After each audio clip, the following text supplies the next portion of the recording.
सन 1947 अंग्रेज़ों ने भारत को आज़ाद तो कर दिया था, पर भारत के सिर में मंडराता हुआ एक खतरा छोड़कर चले गए थे। अगर आप चैनल पर नए हैं तो चैनल को सब्सक्राइब और वीडियो को ज़्यादा से ज़्यादा शेयर और लाइक करिएगा।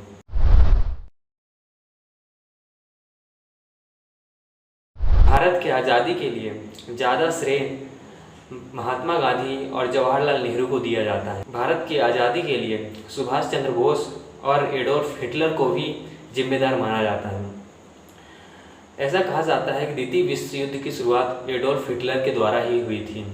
बेशक एडोल्फ हिटलर ने क्रूरता की सारी हदें पार कर दी थी। उसने 60 से 70 लाख यहूदियों को मरवा दिया था, पर एडोल्फ हिटलर के द्वारा द्वितीय विश्व युद्ध की शुरुआत की गई थी, जिसने अंग्रेज़ों की अर्थव्यवस्था की कमर तोड़ के रख दी। द्वितीय विश्व युद्ध की समाप्ति के बाद अंग्रेज़ों के पास इतना भी धन नहीं था कि वो अपने लिए एक स्थायी और पावरफुल सेना रख पाएँ। इसके लिए उन्होंने अमेरिका से ऋण लिया था। जब उनके पास इतने पैसे ही नहीं थे तो दूसरे देशों पर अपना शासन कैसे कर पाते। उन्हें मजबूरन भारत को आज़ाद करना पड़ा। उन्होंने भारत के साथ साथ कंबोडिया, फिलिस्तीन को भी आज़ाद किया था। और अंग्रेज़ों ने द्वितीय विश्व युद्ध की समाप्ति के बाद 1945 के 2 साल बाद ही भारत को आज़ाद करने की घोषणा कर दी। भारत की आज़ादी के लिए दूसरा जो कारण था वो 1857 की क्रांति थी। 1857 की क्रांति ने अंग्रेज़ों की नींव हिला के रख दी थी। अंग्रेज़ों को समझ आ चुका था कि वो और दिनों तक भारत में शासन नहीं कर पाएंगे, पर अंग्रेज़ों को पता था कि भारत में बहुत सारे धर्म के लोग रहते हैं। अगर इनकी एकता को ख़त्म कर दिया जाए तो भारत पर और दिनों तक शासन किया जा सकता है। इसके लिए उन्होंने फूट डालो शासन करो की नीति भी अपनाई थी। सबसे पहले उन्होंने भारत की भाषा हिंदी से कुछ उर्दू और अरबी के शब्द निकाल के एक अलग भाषा बना दी, जिसे उर्दू कहते थे। अंग्रेज़ों को पता था अगर भाषा को बांट दिया जाएगा तो लोग अपने आप ही बढ़ जाएंगे। इसके बाद उन्होंने हिंदुओं के लिए अलग सीट और मुसलमानों के लिए अलग सीट का निर्माण किया। हिंदू सीटों पर केवल हिंदू ही वोट दे सकते थे और मुस्लिम सीटों पर केवल मुस्लिम ही वोट दे सकते थे। इन सब के कारण मुस्लिमों ने एक अपना अलग लीग, मुस्लिम लीग का निर्माण किया और इसी मुस्लिम लीग ने आगे चलकर पाकिस्तान की मांग की। अपनी कुटिल नीति से भारत की एकता को ख़त्म करने में तो सक्सेस हो गए थे, पर भारत में उठ रही आज़ादी के लिए आवाज़ को रोक नहीं पाए थे।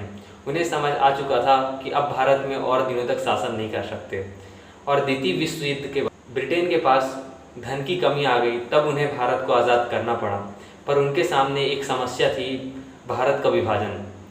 मुस्लिम लीग भारत से एक अलग देश पाकिस्तान की मांग कर रहा था और उन्हें भारत का विभाजन अंग्रेज़ों के लिए बड़ी समस्या बन चुका था। भारत में अनेक संस्कृति और धर्म के लोग रहा करते थे, इसलिए भारत को विभाजित करने में अंग्रेज़ों को परेशानी आ रही थी। अंग्रेज़ों ने भारत के विभाजन के लिए सर रेडक्लिफ को चुना। सर रेडक्लिफ को अंग्रेज़ों ने 40,000 रुपये देकर भारत भेजा था। सर रेडक्लिफ इससे पहले भारत आए नहीं थे, उन्हें भारत की संस्कृति के बारे में कुछ भी पता नहीं था और उन्हें भारत के विभाजन के लिए केवल 5 वीक का समय मिला था। सर रेडक्लिफ भारत को विभाजन को लेकर बहुत घबराए हुए थे, क्योंकि 5 वीक में किसी देश का विभाजन कर देना एक बड़ी बात थी। वो भारत में आए तो अपने भूतपूर्व छात्र लॉर्ड माउंटबेटन से मिले, जो कि उस समय भारत के वायसराय थे। लॉर्ड माउंटबेटन से मिलने के बाद उन्होंने भारत के विभाजन को लेकर चर्चा किया, पर लॉर्ड माउंटबेटन को भारत के विभाजन को लेकर खुद भी कुछ पता नहीं था, तो इसलिए उन्होंने रेडक्लिफ को जवाहरलाल नेहरू और मोहम्मद अली जिन्ना के पास भेज दिया। मोहम्मद अली जिन्ना और जवाहरलाल नेहरू से बात करने के बाद रेडक्लिफ ने भारत के विभाजन की सीमा खींचना शुरू कर दी।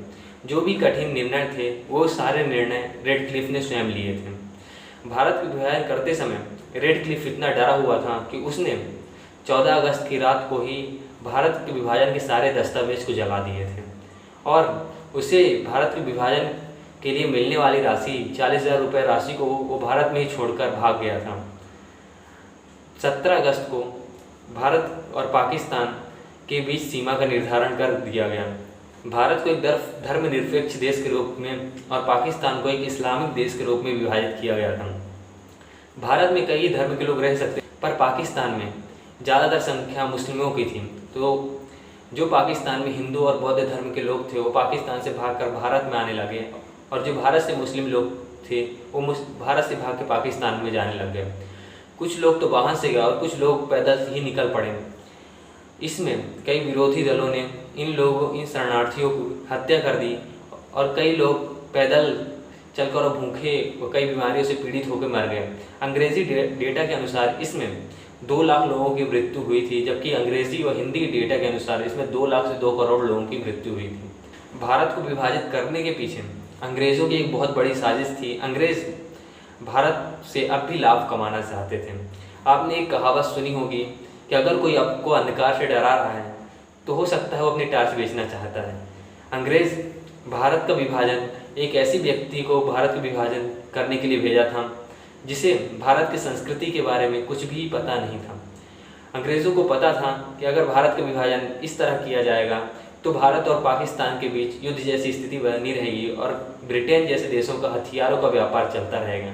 आज भी टॉप 10 हथियार खरीदने वाले देशों में भारत और पाकिस्तान का नाम टॉप पर है, और ब्रिटेन जैसी कंपनियों का हथियार का व्यापार फल फूल रहा है।